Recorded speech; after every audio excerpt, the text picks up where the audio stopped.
$1.8 million, and that's why we're asking to borrow $2 million.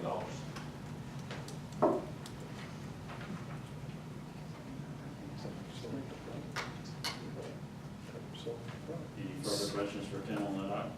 So go back again. So if we have 1.1 in reserves, we're asking for 2, and 2 is what we need. Burn through some of that. So we've already burned through some of the That's correct. reserves. I'm not sure when you. That was in, I think it was, I don't even know where that email went to. It was this summer though, so July, maybe. We're running cyclical cash flow period. Right, I know. And of course, we're in the deepest, darkest cash flow period right now. And one of the things that we do, that we pay in July, is we pay our large bond payment, the principal and interest portion, which is about $600,000. So that is a significant chunk out of cash that comes, that we have to pay. Okay. If taxes had come out on time, would this have been necessary? Yes, it would have been necessary, it just would have been less. We probably could, until, and this is one of my goals as finance director or whatever position, but here's what the city needs and the general fund needs. The general fund needs to have a reserve that can actually handle about 5 months of full operating. We probably need about $4 million of cash. And until we get that, until at least we have $2 to $2.5 million of cash reserves in the bank and the general fund, this will be something that the general fund will need to do. So can you, as city manager or whatever your position may be, assistant finance director, wherever it is, I think we need a plan. And I think we need to task you at some point, maybe now, maybe at some point, of how do we get to that 1.2, $2 million, $3 million reserve fund. I think we need a It needs to be strategic plan. 5 million. 5 million, whatever we need. Well, the reserves. We need to quit We have an we need to increase quit there. earmark spending Right. for anticipated revenues that come in ahead. Those revenues need to be turned around These and put into the general fund reserve. These tax revenues that are projected tonight are a little bit misleading because a lot of that is based upon increase in personal property and increase in commercial real estate. All of it is. I guarantee you that a lot of the big real estate holders are going to appeal those assessments. So we're already counting that money, in a sense. So we can't count that money yet. Now, the reserves have turned over the years. We've gotten way down and they've come back up. I'll speak to the audit. We have an audit done every year. It's not a forensic audit, but if $32 million are missing, I can assure you our annual audit would discover that. So the myth that we've just somehow run away with $32 million is not a true statement. So it's speculation and hyperbole, but not a true statement. So I believe it's ridiculous for us to borrow. Other cities use TANs, tax anticipation notes. You're welcome to call any of my brothers and sisters at our surrounding cities. Quite a few of them We're are using them this year. Other cities also have enterprise funds, and our water sewer is an enterprise fund of the city. I talked to my brothers and sisters in other cities that have power, MEAG cities. I've talked to Mayor Longino in College Park, and I've talked to Mayor Bodie in Palmetto, both of which are MEAG cities. And I've asked the question, do you transfer revenue from your enterprise funds into your general fund? And the answer is of course. If it were against the law to do that, it would have been picked up in the audit. So we're taking an enterprise fund that is a profitable, the only thing that the city does that makes money on is selling water and sewer services. Everything else is done at a loss, because we're not in the business to make a profit.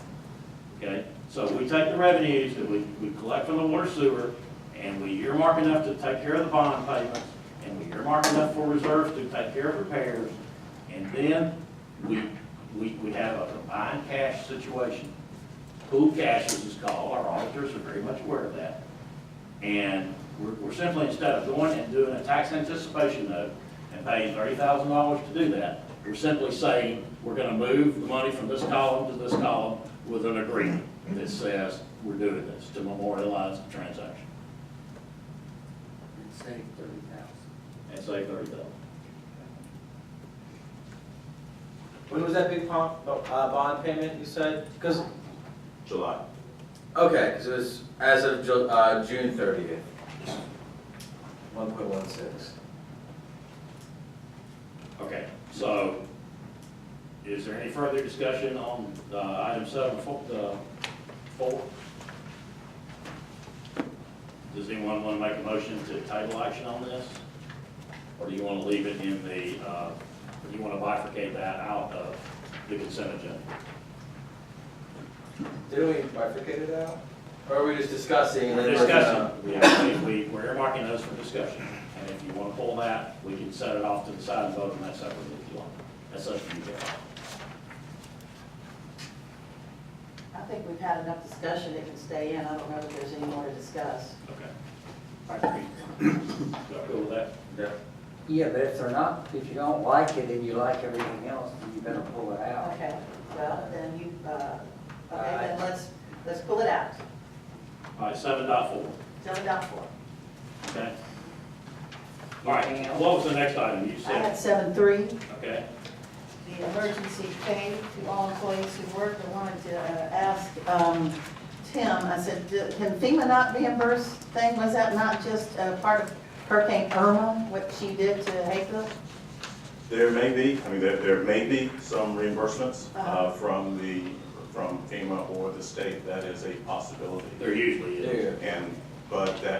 So that, if we do get that, if we do get some reimbursement, then that will go back into our general fund to replenish that's what I'm asking for us to help them. So standard operating is to apply for that to GMA or FEMA? That is Don't have it correct. for all of that? That is Okay. correct. I'm sure Lee's probably already Okay, begun. The and fire, yes. okay. Okay. Next item, I had. Boat Rock, I think? Yeah, 7.6. 7.6, I've got 6. Okay, my initial comment on this is, and this is not throwing our interim city manager under the bus, because he has come from our finance department, but I am disturbed to know that we are hiring the auditors that we chose not to hire to do preliminary work. I don't know that it would be helpful or it could be done in a timely enough fashion to hire some separate firm altogether. And I guess what I would also want to say is it just grieves me to know after so many years that I've been connected with the city, either working for the city in the finance department or being up here on council, that every year for a long number of years, we've had to hire external auditors to help get our books ready for audit. I know that Mr. Schuster has done an incredible job, and probably you as his able-bodied assistant, to get things like HAT as part of ENCODE, to get the Development Authority as part of ENCODE. That takes an enormous amount of entries to get that done, and I know that that was one of the big projects. But to hear that we still don't have enough staff. Well, you just took your assistant city, I know. assistant finance director and made him acting city manager. He'll probably make that Ms. point. Williams was right, we just blew a big hole in our finance department. Yes, but my question is, hiring the same group, I don't know what is the plan for them to do? The practice of pulling together an audit for basically your scheduled information for audit, is somewhat separate than doing the day-to-day accounting. And so basically every account has to be rescheduled, and particularly in a way that auditors find easy, so that it helps the audit go through smoothly. I've worked in 3 different municipalities, and in each one of them, we have brought in someone else to help pull the books, pull the schedules together for the audit. And generally, if the staff is working essentially full-time, it would take overtime plus in order to do the normal work and to get the schedules together. So that's why it happens. Now, with our Boatwright partner, she's actually most familiar. She's most familiar with the schedule, and it actually saves time in order to do that. And partially is when this is just the business. When you change auditors, you're going to incur more time in order to meet a different style of audit, and so that's what we're doing.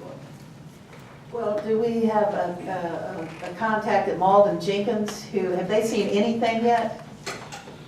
Our current auditors that we have, Well, they've met, I mean, they have met with Boatright, they've gotten scheduled, and they've actually met with Boatright.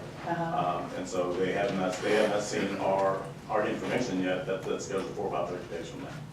okay, 30 days from now is kind of the middle of October, and I believe this is due at either ECA or the State Department of Revenue by December 31, our audit, That's to correct. be submitted by December 31. That's So in correct. your contact with Malden Jenkins, our new auditor, and do they see any problem with being able to put together what they have seen and what they have not seen but is to be put into schedules? Can you rephrase the Yes, question? I'm questioning what kind of detailed audit a firm can do with with 2 months. I've worked with Malden and Jenkins before.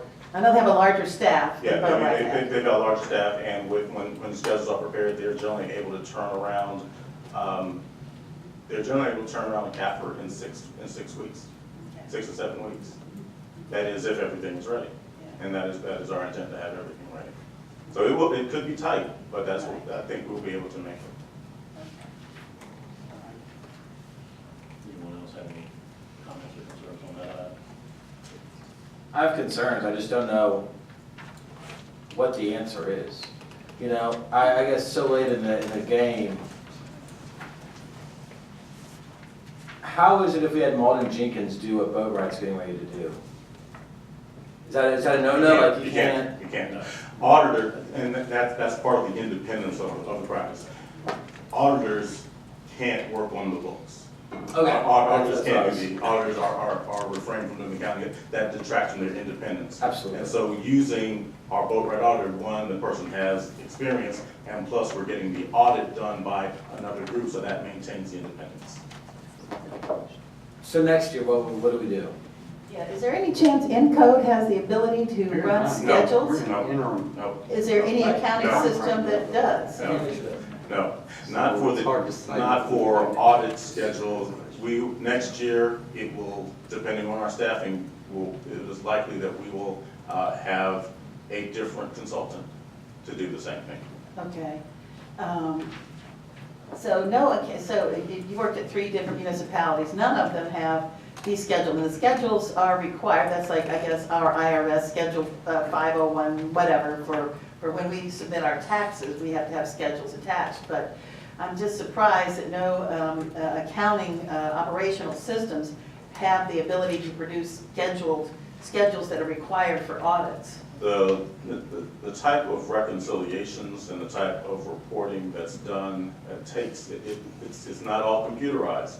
The information is computerized, but there's questions that the computers aren't able to ask questions and give context yet, and that's why there are CPAs, and that's why it's done, and that's why we actually have been able to get our awards for the last 5 years. I was going to say, I was going to get to that CAFRA award. Before we cared about CAFRA, and we just submitted things to the auditor, I don't believe we had to do that. So all of the additional scheduling and all of the things that we submit to CAFRA to get an award is what's causing us this, in this particular case, this extra $12,000 or whatever each year.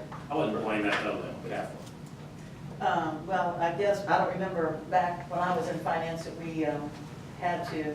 A lot's changed, Gatsby's changed. Apply That's again, correct. Audit requirements. the outcome of it. Yeah. Okay, that's all. I was surprised to see it's Boatright, but you're saying that actually is going to save us money because of their familiarity. That's correct. And yet they won't be the auditors, so we're still going to have that other look that we requested. That's correct. I would just comment, I support this expenditure mainly because we did ask Tim to come out of finance, and in doing so, we we were not forced to have hired an interim city manager from outside the city, which would have cost a lot more than what compensating Tim for to do this interim city manager. And I anticipated some ancillary expenses in the finance arena based on asking Tim to come out. So I'm not surprised by this recommendation tonight. But what I'm understanding is we'd be doing this whether you were in there or not. Probably, but to a lesser extent. I'm Probably to a lesser extent. All right, so is everybody comfortable with this, or you want to pull this for a separate vote as well today? I was gonna say, for the purposes of just putting it on the books, let's pull each of these that we've had discussion about out. Okay, so that'd be 7.6. Yeah, 7.6. Point. 4 and 6. Yeah, we're gonna pull out. 7.3. 7.3, I'm okay with. Okay, 7.4, 7.6. Um, Any other items? 7.8, Okay. We don't have 7.8. 7.7? yes. The roof? Did we save time just to do them one at a time next time?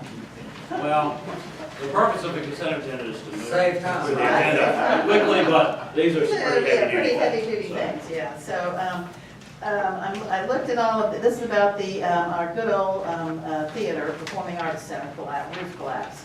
And I'm looking at the parties, I'm looking at the settlement, and I get back to one of my original thoughts is, you know, did we not have insurance on that building, and why did they pay for the whole thing themselves? Or why did not our legal team get to the contractor and the subcontractor right away and say, okay, here's our estimate to fix it, you pay us this? It just seems that we're at 2 years now, ridiculous, and I added this up, I don't see anywhere in here.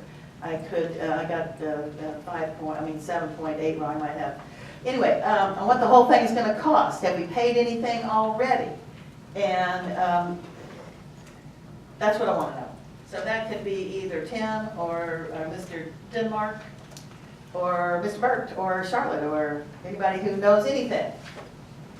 Well, we did, our lawyers were very aggressive in going after the contractors, and this was a settlement that we entered into. And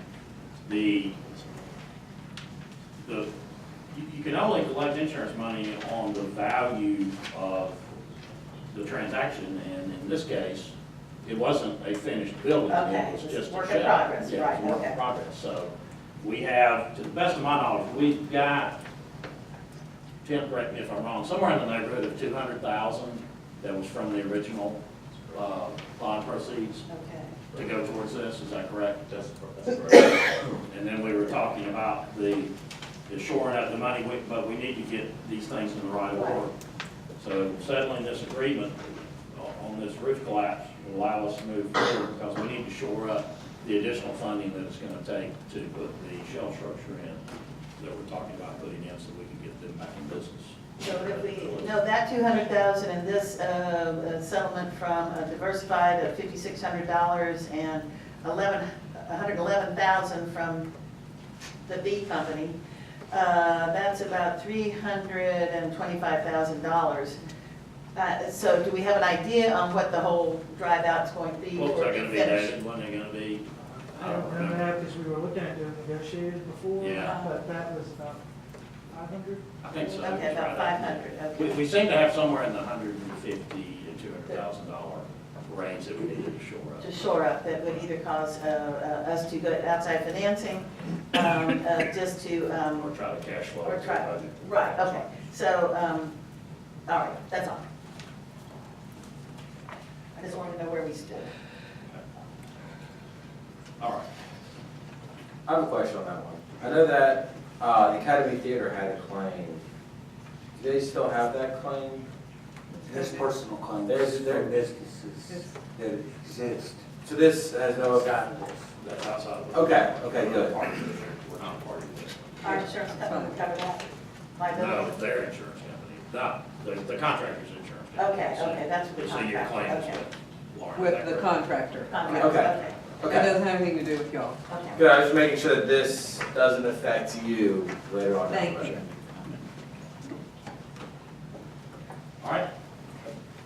everything else on consent. So do you want to pull that off, or you want to leave that alone? I'm okay leaving that in. myself. Okay. All right, so at this time, I'll entertain a motion that we approve the consent agenda with the exception of items 7.4 and 7.6. I so move. Motion to approve, is there a second? Second. Second, discussion. If being none, all in favor of the motion, raise your right hand. All opposed, same sign. Motion carries. All right. Item 7.4, consideration action to approve resolution 2017-11 water and sewer transfer. Is anyone prepared to make a motion on this item? I will move to approve. Motion to approve, is there a second? A second. Second, discussion. All in Ken? favor? Go ahead.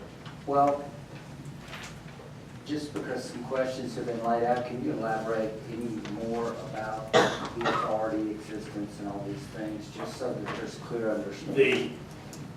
The only, and Ms. Williams is correct, the change in the authority was done by the legislature. And they abolished that authority. We haven't codified that action yet, because when's the next time we're gonna codify it, Jennifer, and you go? So we'd have to codify the charter reflecting that change. Right, we would probably do the codifications. But now, Winston, that doesn't negate the fact that the changes was made by the legislature, is that correct? And it doesn't negate that, and as I understand it, it's the water and sewer fund versus the water and sewer authority. So the water and sewer authority is gone. It was not my understanding, sorry, that the fund was gone as well. The water and sewer revenue, to the best of my recollection, has always been just a freestanding entity within. It was never put, the authority, the water sewer authority was created, it was created for a bond issue. The bonds that it was created for were retired. Okay. At that time, council did not go back and sell the assets from that authority back to the city. That was later done.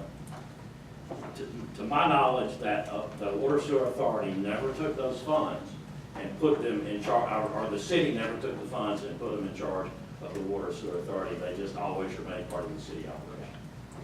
So that's my recollection. So Steve would have to opine on that, because he was familiar with that from day one. Do we require any kind of a special organizational meeting, be it a public hearing or whatever, to change our charter? Or is it, can it be done by that act of legislature, following through on that act of the legislature? The General Assembly has the authority to do it whether you like it or not. Okay. So then by codifying it, we reflect that change in the charter? Indeed. Okay. See, to me, the shame is, of course, can't go back and fix it now, is when we first did that bond, that there wasn't a measure in there that when it completed, that things would be corrected. And so then it just kind of sat there and became confusing. That's correct. Any further discussion on 7.4? Being none, all in favor of the motion, raise your right hand. All opposed? Motion carries. All right, next item would be 7.6. This is consideration action to approve professional services by J.K. Boatright and Company, PC for 2015 model preparation systems not to exceed $12,000. Is anyone prepared to make a motion on that? I'll make a motion to approve. Motion to approve, is there a second? Second. Discussion. There being none, all in favor of the motion, raise your right hand. All opposed, same sign. All right, that takes care of our consent agenda. And As long as that's an agenda ever. With that being said, I wouldn't mind a short stretch break, so I'll entertain a motion. We recess for 5 minutes. So moved. Second.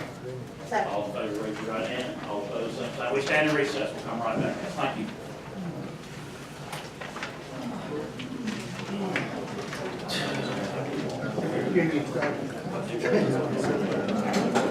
It seems like it.